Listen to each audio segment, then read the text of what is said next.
Phil, you were in the room. Does it sound like Bill Belichick is committed long-term to Mac Jones? No, it doesn't. I mean, he has had now multiple opportunities, whether it was right after the game on Monday or when we spoke to him on Wednesday or earlier today, and he just won't go there. I thought he might today because today he really doesn't have the excuse anymore of Mac Jones still being injured, right? So the injury report comes out on Wednesday after the first practice of the week for the Patriots. Mac Jones is nowhere to be found on that thing. And I thought we would then, after the Field Yates report yesterday that Mac Jones had taken the vast majority of the snaps and that he would be the starter on Sunday, that, okay, this was a full go. The Patriots had made their decision. They're going to pick a guy and ride him.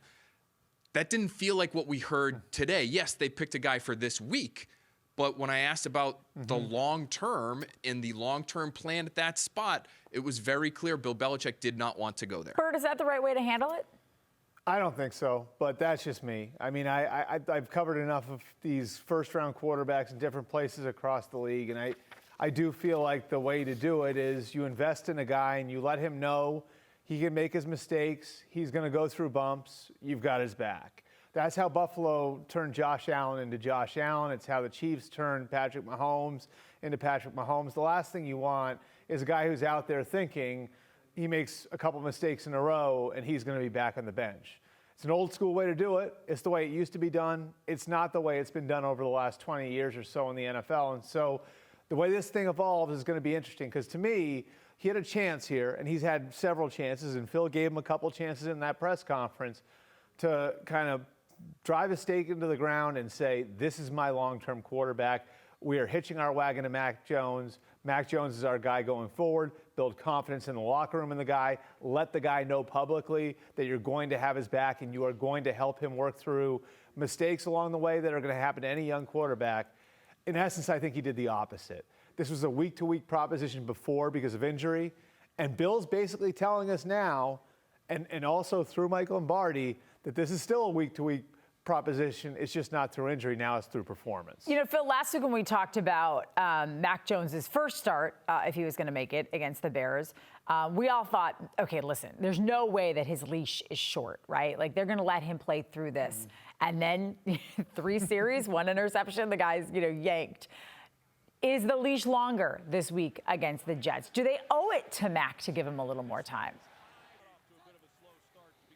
I certainly think they owe it to Mac to give him more time just to see how this thing works out. I mean, I love the point Albert made about, Josh Allen's the obvious example, maybe the most extreme example because he's probably now the most extremely physically talented quarterback in the league, but he really struggled so drastically those first couple of years. And look at what he's become. Not saying that Mac Jones is on that kind of trajectory, but Mac Jones is still just 3+ games into working in a new offense with a new coaching staff that has a new set of offensive philosophies, and it just feels like a really quick hook to be willing to move on from a guy, whether it's in-game or long-term in-season, because of all the changes that have been made this year. There was an example of it on the other side of the field on Monday night, right? Yeah. Like, Justin Fields hasn't played well this year. You know what I mean? Like, and it's a new coaching staff there, a new head coach, a new offensive coordinator, a totally new system.